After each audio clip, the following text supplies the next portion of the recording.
Můžete uhnout. No, ráda bych, ale... No jak uhněte, když byste ráda. Vánoce to slovo tiše voní, Vánoce to slovo letí k nám, Vánoce to slovo v dálce zvoní, Vánoce to slovo z dětství znám, znám, znám.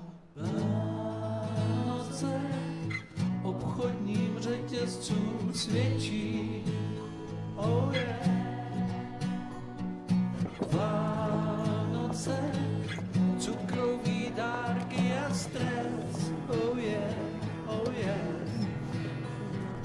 Vánoce, nápor je čím dál tím větší. To jsou ty Vánoce, Vánoce dnes. Říkám si to každý rok. Neblbni a nepeč. A pak blbnu a peču. Stejně to nikdo nechce. Ani labutě.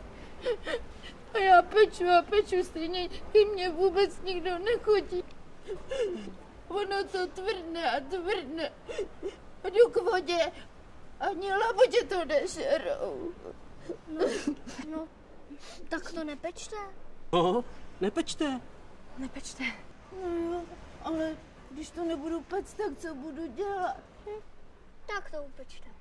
Vidíte, upečte to. Jo. Upeču, viď? A víte co, tak já vás pozvu. Tak jako k vám domů? No, Tak já bych šel hned. vážně. Ano, Tak pojďte. děkuju. Tak, opatrně. Nebydlíte daleko. Ne. Obchodním řetězcům svědčí, oh yeah. Vánoce, cukroví dárky a stres,